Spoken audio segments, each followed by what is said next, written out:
Olá pessoal, sejam todos muito bem-vindos à nossa nona aula. E nessa aula a gente vai continuar falando então sobre transformações lineares.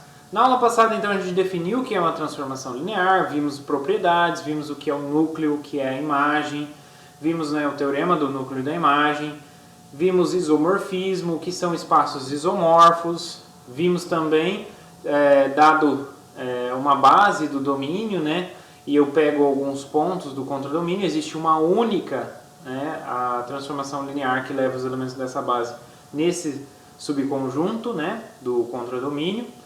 Tá? Então, sabemos como calcular essas transformações, tá certo? Na aula de hoje, a gente vai falar, então, vai relacionar transformações lineares com matrizes, tá? Então, a ideia é trabalhar com matrizes aqui, tá? E no finalzinho da aula, a gente vai ver algumas interpretações geométricas de algumas transformações lineares, tá? Enxergar o que elas fazem, alguns tipos de transformações lineares, tá? Então, para começar, vamos fazer essa ligação. Então, toda transformação linear está relacionada com uma matriz. E toda matriz também está relacionada com uma transformação linear. Então, a gente vai ver que estudar transformações lineares nada mais é do que estudar matrizes, tá? Então, é a mesma coisa, praticamente, tá? Fixando as bases ali do espaço. Então, vamos tentar entender, primeiro, essa relação entre entre transformações lineares e matrizes. Tá? Então, seja o IV espaços vetoriais sobre K, geralmente a gente está trabalhando aí sobre R, tá? E pega B uma base do domínio, uma base de U, então formada por N vetores. E C, uma base de V, uma base do contradomínio, formada aí por M vetores, tá? E aí eu vou considerar a matriz, dado uma matriz A qualquer. Uma matriz, só que eu só estou pedindo aqui sobre a dimensão da matriz. Então a matriz é uma matriz de M linhas e N colunas. Então é uma matriz M por N, onde M aqui é a dimensão do contradomínio e N é a dimensão do domínio. Tá bom? Podemos então definir uma transformação linear TA, tá? De que forma?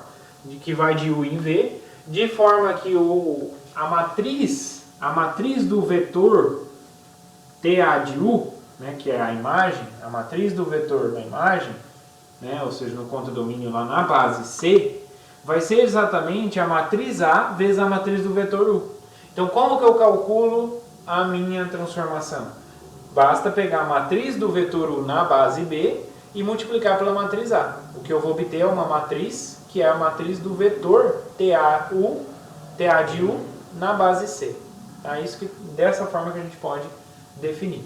Então, ou seja, quer dizer que esse carinha aqui, TA de U, é igual a uma combinação linear dos elementos aqui da base B. Na base B não, na base C. TA de U é um elemento do espaço vetorial V. Então, se ele está em V, ele é uma combinação linear da base de V. A base de V é a C, que é V1, V2. Então, ele se escreve como Y1, V1 até YM, Vn. E quem são essas coordenadas? Essas coordenadas vão ser exatamente os que vão aparecer nessa matriz. E essas coordenadas vão ser obtidas pela linha, por esse produto, ou seja, linha vezes coluna. Essas matrizes são matrizes colunas. Então, vai ser a linha I da matriz A vezes a matriz coluna do vetor U na base B. Tá? Exatamente aqui. Ó. Então, cada YI vai ser exatamente a linha AI vezes a matriz coluna. Exatamente vai dar apenas um valor. Tá?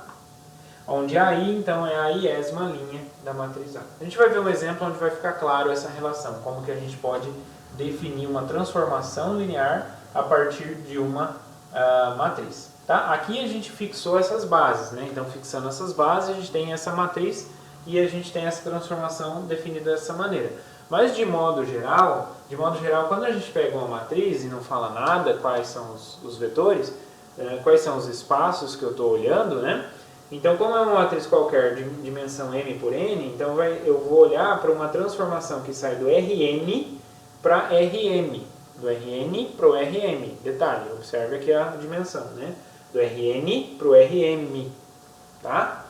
E aí eu olho com essa transformação nas bases canônicas, né? Então, se eu não fixei as bases, né, não falei dos espaços vetoriais, eu posso considerar como espaços o Rn e o Rm e as bases como sendo as bases canônicas.